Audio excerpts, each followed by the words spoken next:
Hello and a very warm welcome. You're watching Gravitas with me, Molly Gampir. Let's get started.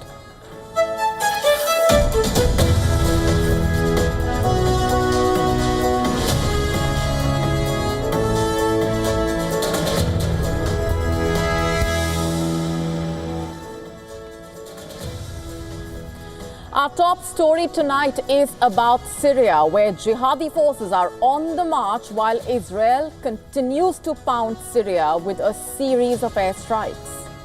On Gravitas tonight, we decode the many layers of what's happening in the country, where the chaos is spiraling out of control. And here's a look at what else is lined up for you on the show.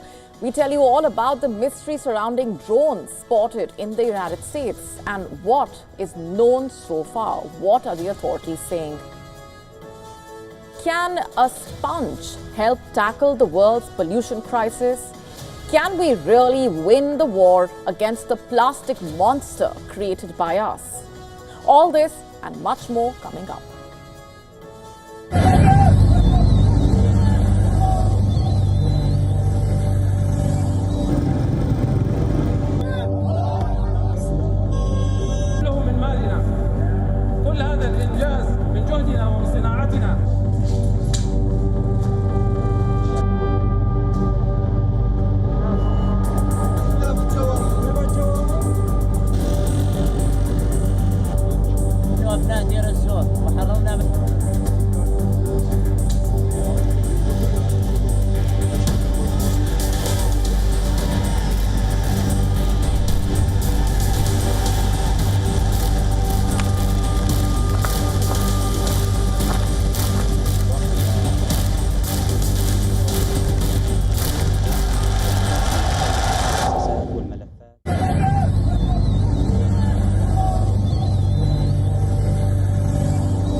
Top story tonight on Gravitas focuses on what's happening in Syria, where Jihadi forces are on the march, battling against Kurdish forces, capturing major cities that are basically redrawing the map of control in the region. Amidst all of this, Israeli forces continue to launch airstrikes on Syrian military targets and in the process destroying naval vessels, anti-aircraft installations and manufacturing sites. Already battered by more than a decade of civil war, Syria is facing more devastating conflicts amid a power vacuum in the country, following the toppling of its former president, Bashar al-Assad. As per reports, Hayat Tahrir al-Sham, or HTS, has captured the strategic city of Deir ez-Zor, following fierce battles with the Kurdish-led and US-backed Syrian Democratic Forces, commonly known as SDF. HTS leaders reportedly said the city was fully under their control along with the strategic nearby town of Bukamal.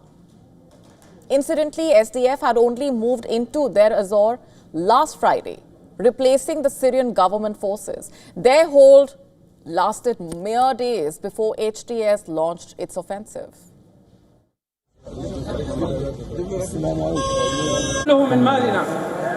كل هذا الإنجاز من جهدنا ومن صناعتنا رأيتم الصواريخ.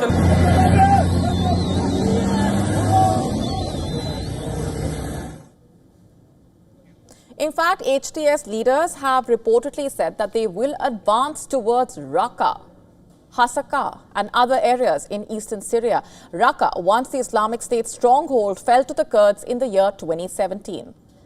Now HTS has its eyes on claiming the city.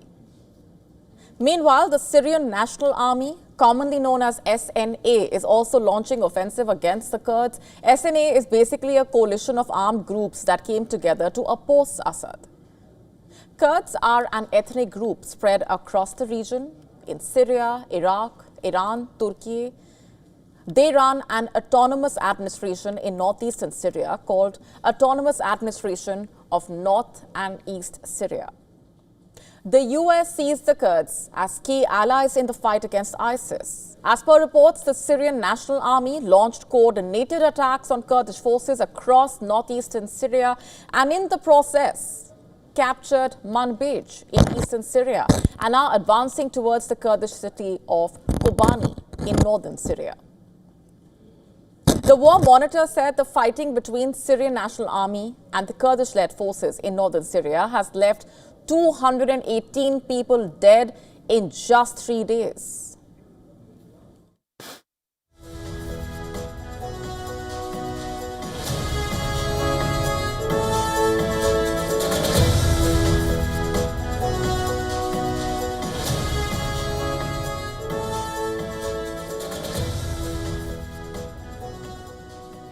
Meanwhile, Israel has continued to intensify its aerial campaign in Syria. Over the past 48 hours, Israeli forces have launched more than 350 airstrikes on Syrian military targets, 350. The targets include naval vessels, anti-aircraft installations, and manufacturing sites. In fact, videos released by the Israeli Defense Forces showing devastating attacks on key infrastructure, including the port of Latakia. Like we told you yesterday on Gravitas, Israeli planes bombed at least 3 major Syrian army air bases that had dozens of helicopters and jets. The strikes hit the Kamishli air base in northeast Syria, the Shinshar base in Homs, and the Aqraba airport southwest of Damascus. In a statement, the IDF said it has destroyed 70 to 80% of former President Bashar al-Assad's military. The Israeli Prime Minister Benjamin Netanyahu, meanwhile, has made his stance clear. While expressing a willingness to engage with Syria's new regime, Netanyahu basically warned that if the rebels permit Iran to re-establish its influence or transfer weapons to Hezbollah, Israel will respond with overwhelming force. If this regime allows Iran to re-establish itself in Syria or allows the transfer of Iranian weapons or any other weapons to Hezbollah or attacks us, we will respond forcefully and we will exact a heavy price from it. What happened to the previous regime will also happen to this regime. You see, during Assad's rule, Syria was a key corridor between Iran and Hezbollah, along with other Tehran-backed proxies. Iran has reportedly opened dialogue with the new rebel leadership. Mohammad al-Bashir, who has been governing HTS-controlled province of Idlib in northwest Syria since January, has been appointed as the country's caretaker prime minister. In a country already ravaged by years of war, the dynamics in Syria continue to shift rapidly. As Jihadi forces march forward and Israel unleashes that firepower, the future of Syria continues to remain in peril. Meanwhile, India has successfully evacuated 75 of its citizens from Syria, including pilgrims from Jammu and Kashmir. This comes amid escalating violence and political changes in Syria. The Indian government acted swiftly, prioritizing the safety of its citizens. The Ministry of External Affairs confirmed that all evacuees safely crossed into Lebanon and are set to return to India on commercial flights. Reflecting India's deep concern over Syria's worsening security and political landscape, the stranded group included 44 pilgrims from Jammu and Kashmir who had traveled to the Sayyida Zainab shrine. This is near Damascus. This shrine holds immense religious significance for the Shiite Muslim community. Named after Sayyida Zainab, the granddaughter of Prophet Muhammad, it is revered as a site of devotion and resilience. Millions of pilgrims from around the world, in fact, visit the shrine to connect with their faith and honor their legacy, and honor her legacy. Architecturally stunning, the shrine complex features intricate tilework, grand domes, minarets. For the Shiite community, the shrine symbolizes unity, heritage, faith, making it a critical cultural landmark in the region. However, Syria's internal conflict disrupted this spiritual journey for many, including the 44 pilgrims, with coordination from embassies in Damascus and Beirut. The evacuation by the Indian government ensured the safe passage of the stranded pilgrims. The ministry, in fact, emphasized that the decision for evacuation followed a careful assessment of the worsening security situation and requests from Indian citizens. This marked India's first major response to the unfolding situation in Syria. As the evacuees prepare to return home, despite the turmoil, the significance of the Sayyidah Zainab Shrine continues to remain a symbol of faith and resilience.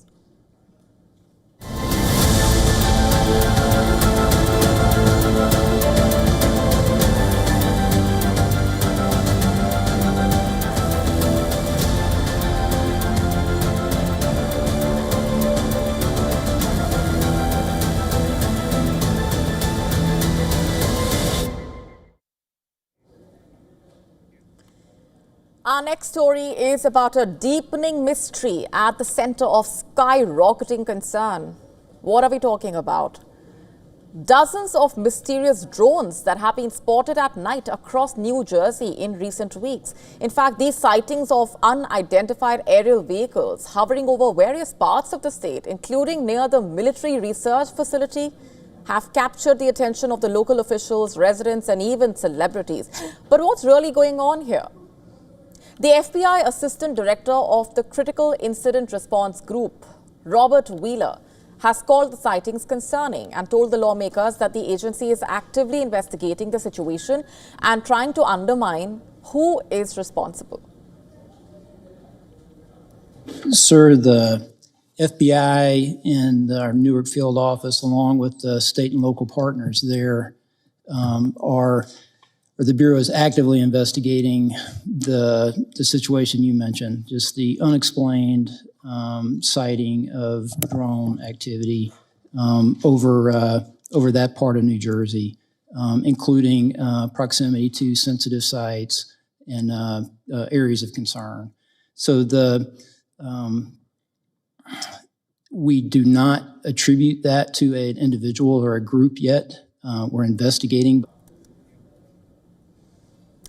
In fact, there are a slew of military drones that are capable of traveling long distances. To name some, America's MQ-9B Reaper drone, which has a range of 1,850 kilometers and is designed for long endurance missions. China's Winglong 10 drone, which has a range of 4,000 kilometers and is designed for reconnaissance and strike missions. Another one on the list is Turkey's Bayraktar Akinci, which has a range of 2,000 kilometers and is manufactured for reconnaissance and attack capabilities.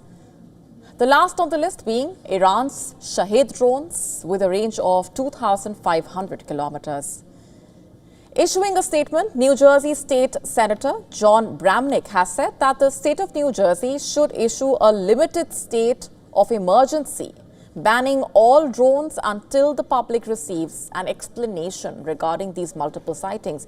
New Jersey Governor Phil Murphy further assured the public and said that the Homeland Security and the FBI are actively monitoring the situation. He further outlined that there were 49 reports of drones on Sunday alone, mostly in Hunterdon County. The FBI has called on the public for assistance, encouraging anyone with information about the drone sightings to come forward. Some witness testimonies described seeing clusters of what appear to be larger drones accompanied by smaller and more maneuverable drones. Experts say that these mysterious drone sightings might resemble drone motherships, which are deployed internationally by military forces. Meanwhile, the White House press secretary has said that she has no additional information to share, further stressing that there is no known threat to public safety. And obviously we hear them and we understand that. We are closely tracking this. We are monitoring the incidents that have been put forward and certainly made public. And we have two agencies that I've already mentioned that are looking into this, working closely with folks on the ground, trying to get to the bottom of it. I don't have anything more to share beyond that. The drones have further raised concern due to their proximity to both military installations and US President-elect Donald Trump's Bedminster golf course.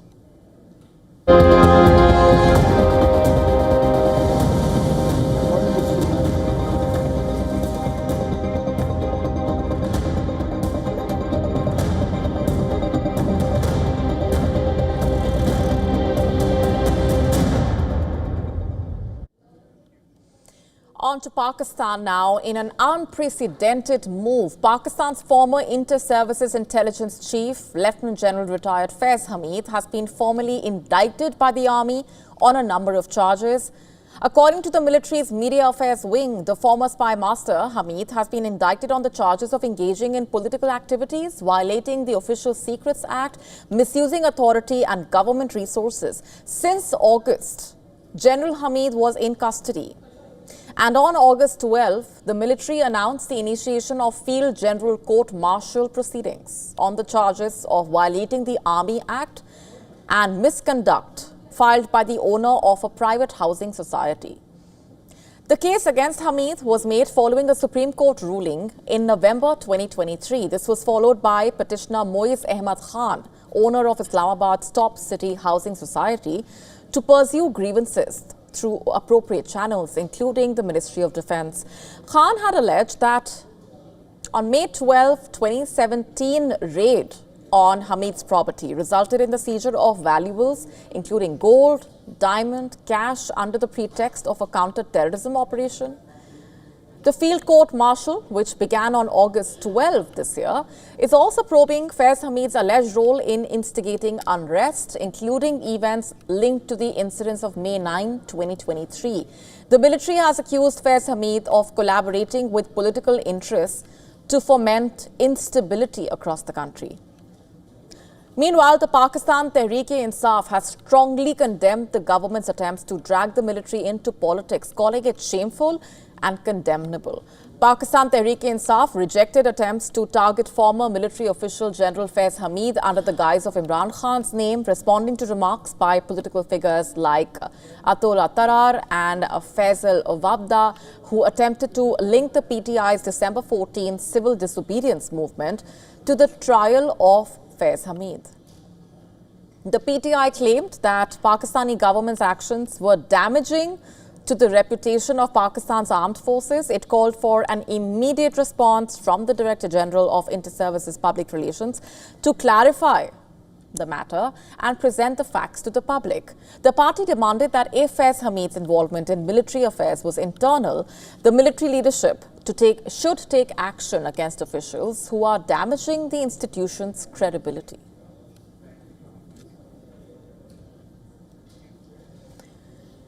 Shifting focus for now, Russia has intensified its assault on Ukraine, unleashing a new wave of destruction.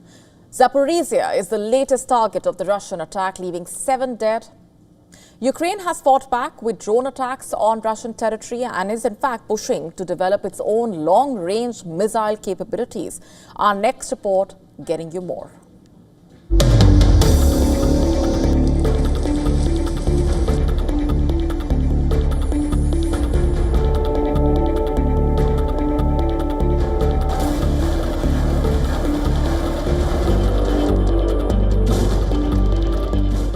The situation in Zaporizhia is grim. A ballistic missile, likely an Iskander, has left buildings in ruins. With rescuers racing to find survivors beneath the rubble, Moscow has repeatedly denied attacking civilian targets.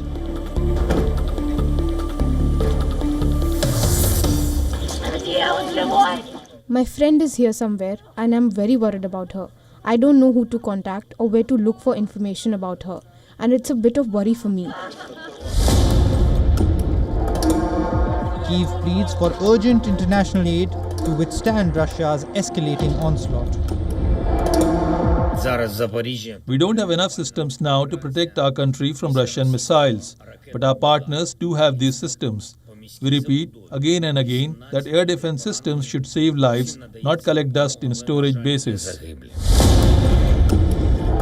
This intensified fighting in Zaporizhia risks becoming a strategic nightmare for Ukraine, especially as its forces are losing ground in the eastern Donetsk region. Simultaneously, Russia is solidifying its grip on the Kursk region, claiming the recapture of 2 villages after a protracted battle. This marks a worrying development in Ukraine's cross-border offensive launched in August. Ukrainian soldiers report growing pessimism over the costly Kursk operation, where they remain outgunned and outmanned. Military analysts predict another wave of Russian offensives in December, raising fears of further setbacks for Ukraine. In retaliation, Ukraine has struck Russian border regions, targeting oil depots and industrial facilities in Rostov and Bryansk. Oil depots burn and industrial facilities suffer damage as Kyiv attempts to strike back against overwhelming Russian firepower. Moscow has made it clear that it is not willing to make concessions on Ukraine as Kyiv is initiating move towards negotiations, saying diplomacy can end the war. With Donald Trump returning to the White House, Ukraine fears military aid would be severely reduced. Kyiv is now scrambling to accelerate its own weapons production. It's a race against time, with both sides deploying their best war assets to gain the upper hand. Bureau Report, WION World is One.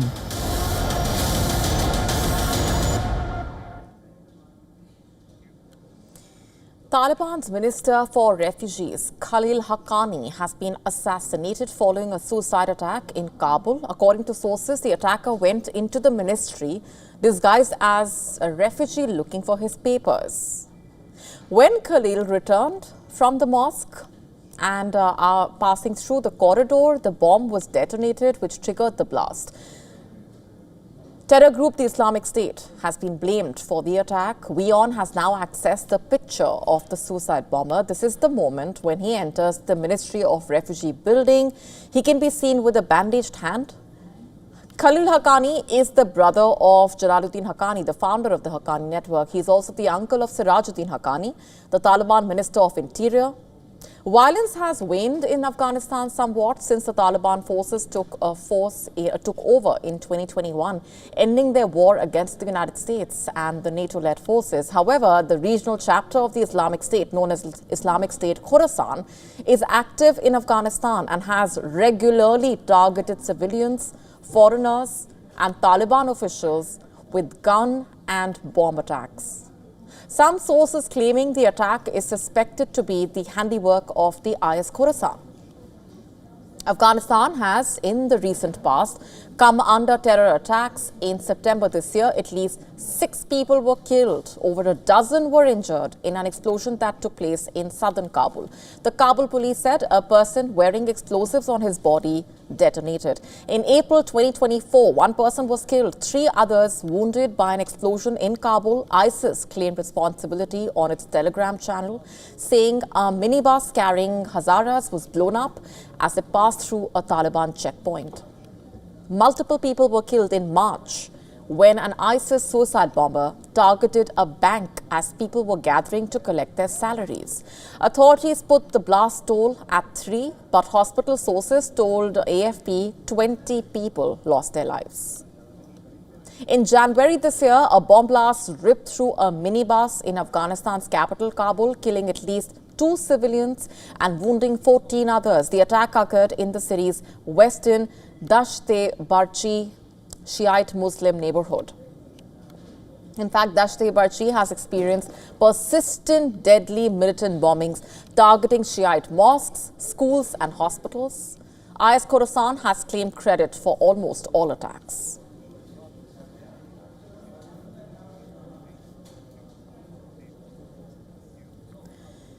The global arms race is intensifying, with superpowers ramping up missile development at a rather alarming pace. Russia flaunted its advanced Oreshnik missile. The US tested missile interceptors in Guam, and Australia flexed its military muscle with Tomahawk cruise missiles. The world seems to be edging closer to a dangerous confrontation as countries are prioritizing firepower over diplomacy, it seems. Our next report telling you more.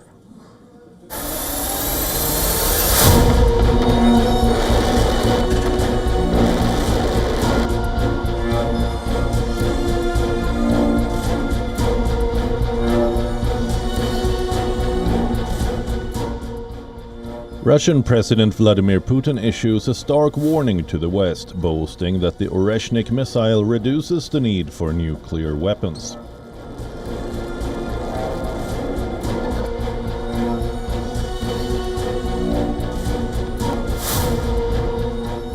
The nuclear-capable medium-range ballistic missile fired by Russia from Ukraine's Dnipro region for the first time last month is now a critical part of Moscow's arsenal.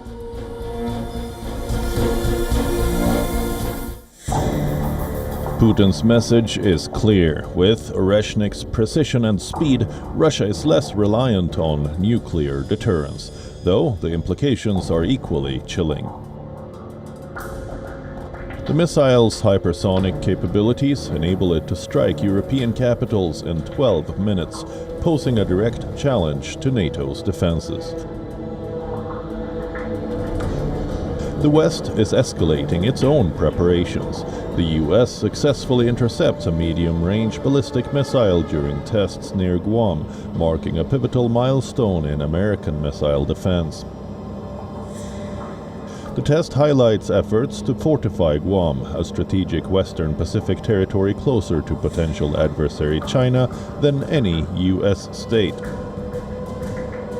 The Pentagon's multi-billion-dollar defense plan seeks to make Guam one of the most secure military installations on Earth, underscoring fears of evolving threats in the Indo-Pacific.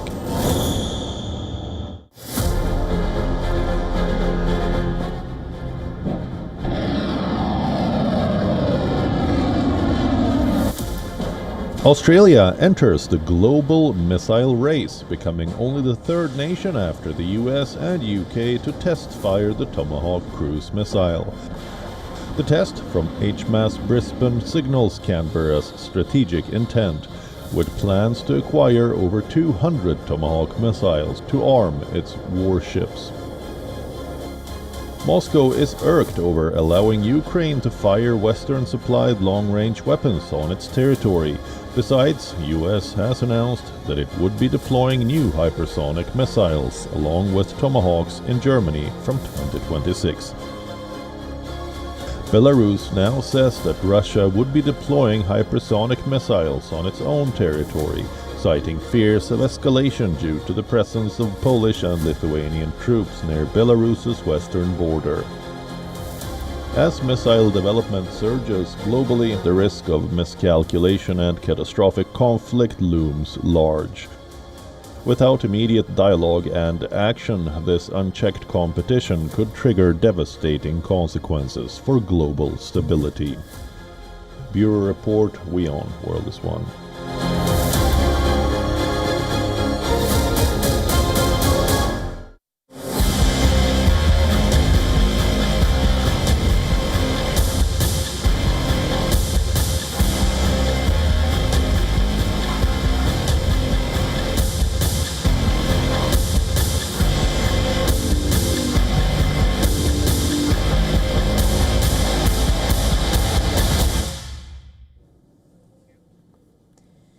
A few weeks ago, we told you about the political turmoil in the Philippines triggered by the widening rift between the Vice President, Sara Duterte, and the President, Ferdinand Marcos Jr. Remember, the Vice President had said that she had hired a hitman to kill the President, his wife, and the lower house speaker in the event that she herself were killed. The power struggle has continued, and now an influential church in the country, known for its disciplined bloc voting that can swing the voters, has reportedly decided to oppose impeachment efforts against Duterte. Let's break it down for you. The Iglesia Ni Cristo, or INC, which was founded 110 years ago and boasts over 2.8 million members, announced plans for a peaceful protest through its media networks on December 4. According to a report by the South China Morning Post, the church has said that it plans to support the opinion of President Marcos Jr. that opposes an impeachment case against Vice President Sara Duterte, quote unquote. Just last month, impeachment complaints were filed by progressive groups in the House of Representatives against Duterte following her explosive accusations of incompetence against Marcos Jr. Not just that, the complaint was also filed over her controversial admission of hiring an assassin to avenge her death should she be killed. However, it did not stop there. as a second impeachment complaint was filed against Duterte, but just days back for allegedly misusing government funds. What's more, the complaint filed by a left-wing political coalition even demanded that Duterte be removed from her post and permanently debarred from holding public office. Meanwhile, Marcos Jr. had earlier called the impeachment efforts counterproductive, as he said that they would only tie down Congress and not help people. The two leaders, Duterte and Ferdinand Marcos Jr., have been caught in this power struggle for a while now. Interestingly, just over 2 years ago, both President Ferdinand Marcos Jr. and Vice President Sara Duterte campaigned as a united front under the Marcos Duterte Uniteam coalition in the 2022 election. The INC's influence stems largely from its rigid discipline and its practice of block voting. What happens there? Basically, members are instructed to vote as a unified bloc, according to the church leadership's endorsements. In fact, the practice of block voting, which had become a defining feature of the church, was rooted in its doctrine of unity. Insiders say this practice has made the church a sought-after ally for politicians at all levels of government. Therefore, election recommendations made by the church are taken extremely seriously and are followed by at least 1 million eligible voters, as per experts. With the Philippines' midterm elections coming up in May next year, the INC's block vote could prove to be critical.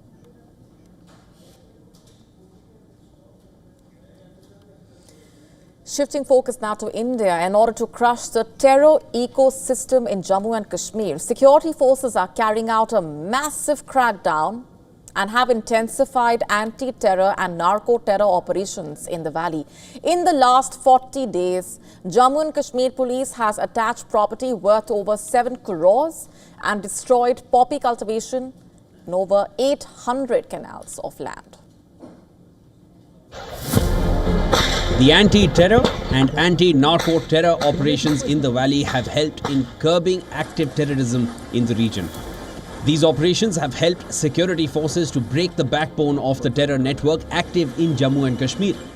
According to the official data, only 16 to 17 local terrorists are active in the terror ranks, which is the lowest in the last 4 decades.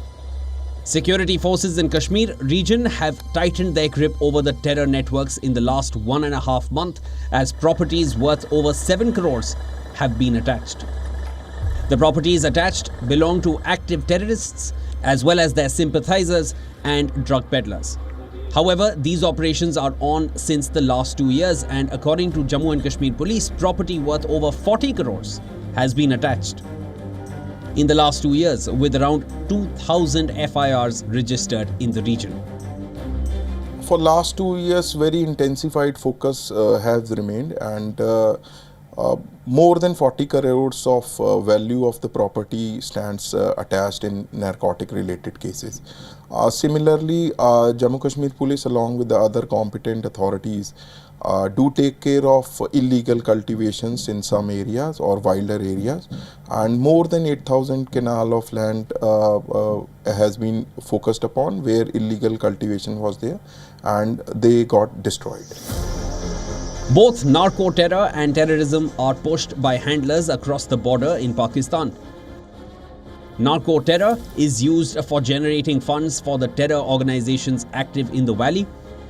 Pakistan has been using drones for drug droppings near the line of control and international border, and the money generated by selling those drugs is being pumped into terror organizations. And to further curb and control the terror activities in the valley, security forces have tightened the grip. According to Jammu and Kashmir police, the local recruitment into the terror outfits is at its lowest. As far as terror ecosystem is concerned, we handle it under UAP Acts. and any accused terror associates or active terrorist who is involved into these cases, there is a multi-pronged strategy to handle these things. And under the provisions of law, we do tend to attach the properties so that it hinders the people who are sitting on the fence to be on the wrong, so that they do not transform themselves on the wrong side of the law. The defense experts have always said that to end terrorism in Jammu and Kashmir, the security forces will have to crush the terror ecosystem, which includes over-the-ground workers and their supporters, including people involved in narco terror. After these operations, people of the valley have stopped giving shelter to terrorists and sympathizers as they are scared of the action taken against those harboring and helping terrorists. And this has in turn helped the security forces to curb the terror activities in the Kashmir Valley. The strategy that has been implemented and adopted by security forces in the Kashmir region has been a big success. Not only has it stopped the local youth from joining the militant ranks, but also stopped people from helping and funding the active militants in Jammu and Kashmir. With video journalist Feroz Idris Lone for WION World is One.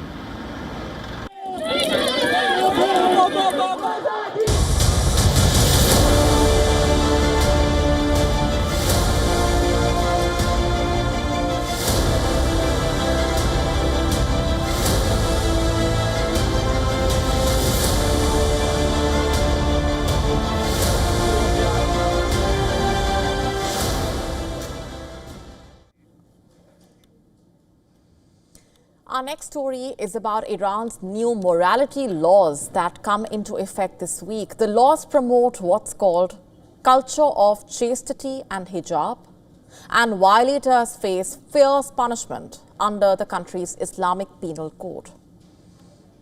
Massive protests have erupted against the new laws passed by the authorities earlier this month. Iranian journalists, activists, human rights lawyers, even clerics have expressed outrage, saying that they will legitimize increasing restrictions on women in the country. The new laws impose severe penalties, besides flogging, prison sentences, and even deaths. Promoting nudity, indecency, unveiling, or improper dressing is designated an outright crime. Punishments ranging from fines of up to nearly $16,000, flogging, and prison sentences of 5 to 15 years. Those whose conduct is considered by the authorities to amount to corruption on earth could be sentenced to death. Anyone intervening or attempting to stop the arrest or harassment of women and girls defying compulsory veiling could themselves be imprisoned or fined.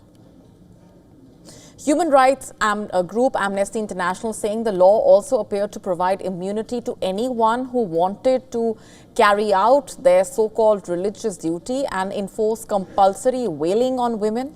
Iran was the epicenter of protests over the death of Mahsa Amini in custody in September 2022. The women-led protests challenged the rule of the obligatory headscarf that was a key pillar of the Iranian regime and the existence of the clerical-based system.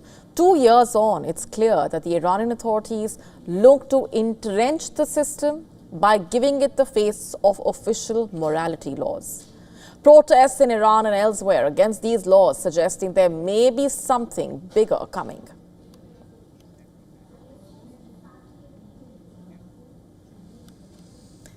There seems to be no let-up in trouble for global supply chains. First, the pandemic. Just when the world was recovering from the pandemic-led disruption to the global trade, wars in Europe and West Asia threatened to disrupt them further. And now it's Trump's universal trade tariffs on U.S. imports that are weighing on trading sentiments. Our next report finds out whether the world is preparing and how for Trump's trade tariffs. Take a look. Industries and businesses involved in exporting are already hard at work getting ready for the long-awaited tariffs that President-elect Donald Trump has threatened. Literally a matter of hours, and the president has the right to impose The tariffs on these countries that have been hurting us, they've really been hurting us. It's so ridiculous. In the few weeks since Trump's win, US manufacturers rushed to place new orders. Traffic at China's biggest ports surged, and the National Retail Federation boosted its forecast for container imports into the US. Business move before higher charges kick in. They're going to impose a tariff on the outside world, and they're going to pay it. During his campaign, Trump threatened universal taxes and tariffs on Chinese imports that would be 60% higher. In his first tariff announcement since the election, Trump said Mexican and Canadian exports will be taxed at 25% the day he takes office. China and Canada have responded with retaliatory tariff threats. China has stepped up its retaliatory stance already, placing curbs on rare earth mineral exports. Canadian Prime Minister Justin Trudeau warned of retaliatory action. There's work to do, but we know how to do it. Citing the success of such moves previously under Trump's first term. In a warning sign, 2 of the 10 important indicators of global trade tracked by Bloomberg were found to be below normal. 7 were in the normal zone and 1 was above normal. During Trump's first presidency, his protectionist measures frequently slashed markets and global commerce flows. Company leaders may re-evaluate their suppliers and shipping routes in the coming months. That comes even as they claim to be ready to weather a possible tariff storm. Stefan Angrick, senior economist at Moody's Analytics in November, noted, "The reflection of former US President Trump will bring significant changes to economic policy." Angrick added, "Higher tariffs and the possibility of a renewed trade war point to a tumultuous period ahead of the world economy." Economists at Goldman Sachs Group analyzed data from China's Ministry of Transport and found that container traffic at key Chinese ports climbed 17% from in the 4th week of November. Rush exports across the Pacific, especially on routes between China and the United States, persisted throughout 2018 under Trump's first presidency. A more rapid implementation of tariffs could reduce the disruption duration during this time around. Many corporations are waiting for formal US rules before taking action, despite early signs of excitement. While South Korean exports rose overall in November, shipments to the US were down from the previous year. For now, the cat and mouse game seems to just be the start of a long strategic negotiation plan. Tariffs and tit-for-tat tariffs seem to be the norm for 2025. Business Bureau, WION World is One.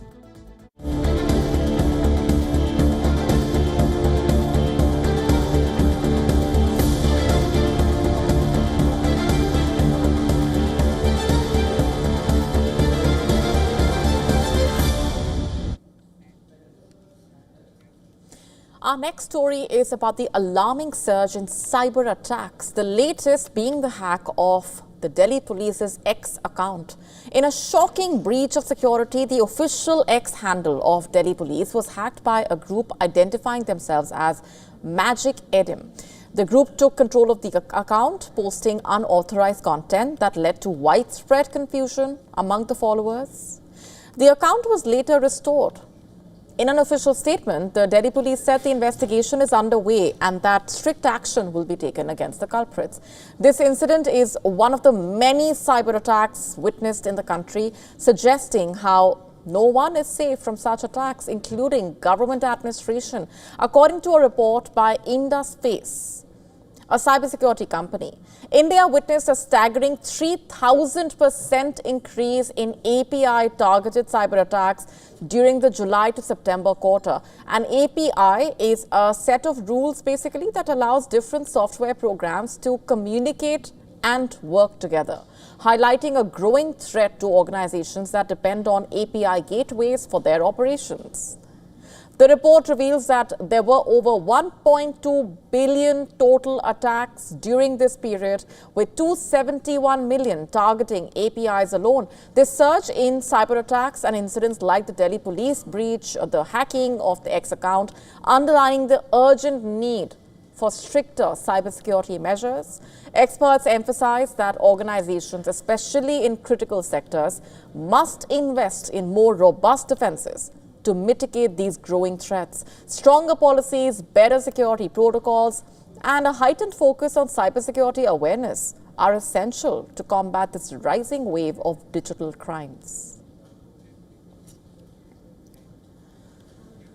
Shifting focus, the U.S. National Oceanic and Atmospheric Administration has reported that the Arctic tundra is undergoing a dramatic transformation, driven by frequent wildfires that are turning it into a net source of carbon dioxide emissions, and this after millennia of acting as a carbon sink.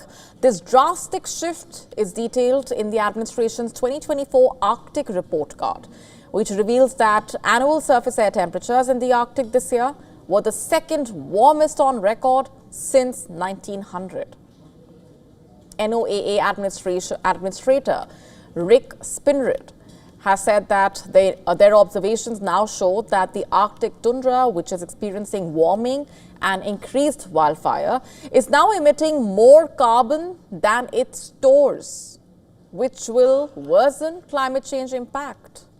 Climate warming has dual effects on the Arctic. While it stimulates plant productivity and growth, which basically remove carbon dioxide from the atmosphere, it also leads to increased surface air temperatures that cause permafrost to thaw. When permafrost thaws, carbon trapped in the frozen soil is decomposed by microbes and released into the atmosphere as carbon dioxide and methane, which are two potent greenhouse gases.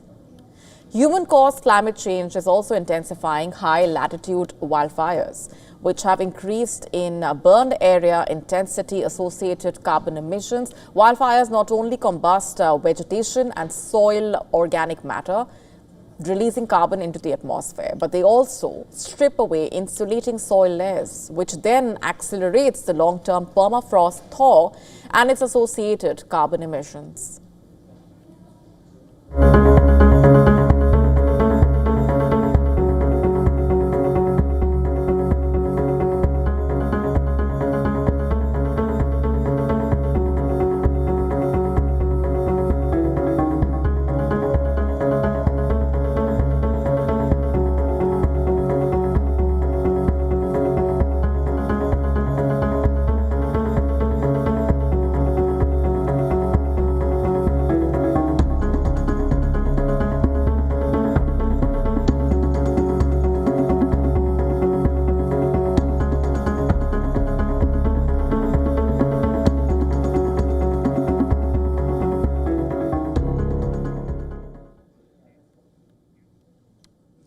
Our next story is about a grave threat that has surrounded us from all sides. It is everywhere in many forms, some extremely tiny, but still extremely dangerous. I'm talking about the menace of plastics, a monster created by us human beings and now choking our environment. Microplastics have been detected in water samples around the world at levels that are extremely concerning. In fact, one estimate suggesting an alarming figure. The average human being ingests around 4,000 plastic particles in drinking water annually. 4,000. Can you believe that? This is a horror story, one of our own making. In fact, microplastics and nanoplastics, that are tiny bits of plastic, have been found in several parts of our bodies, including our brain, the cardiovascular system. Research earlier found that microplastics can be passed from pregnant mothers to their unborn offspring. Marine life has been found with plastic objects suffocating them. Given the magnitude and the intensity of the crisis, what if there was a way out? No magic wand, but a rather unique solution that could perhaps help. A sponge made of cotton and squid bone that has reportedly absorbed about 99.9% of microplastics in water samples in China. A sponge. In fact, according to the University of Wuhan study authors, the filter's production appears to be scalable. Large-scale production of the new material is reportedly possible because the raw materials are easy to get, as per the authors. And this is crucial because this could help mitigate the issue that cropped up with previous microplastic filtration systems that did their job in controlled setups but had a major setback. They could not be scaled up. Could this sponge be the answer to one of the world's most serious public health crises? There could perhaps be some hope on the horizon, but there is no running away from the plastic monster that we have created.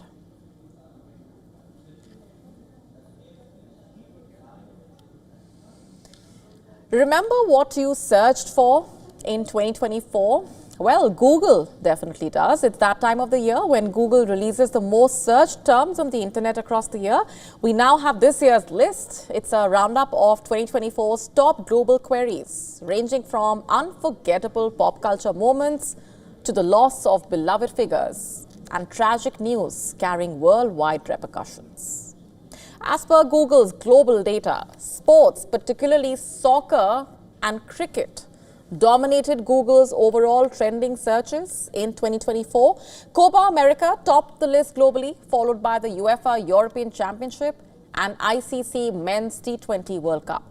Queries about the US election, excessive heat, and the 2024 Olympic Games were also among the top Google searches this year.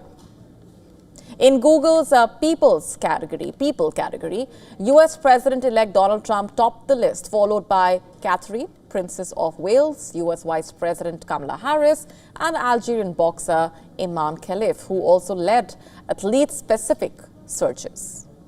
Meanwhile, the late Liam Payne, Toby Keith, and O.J. Simpson led the search trends among notable individuals who passed away this year.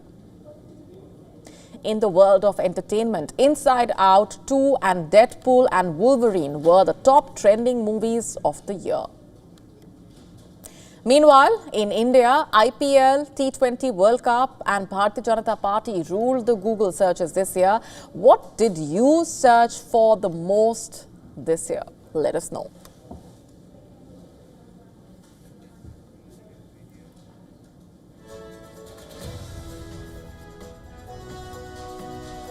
And on that note, it's a wrap on this edition of Gravitas Tonight. This is me, Molly Gambhir, signing off. Thanks very much for watching.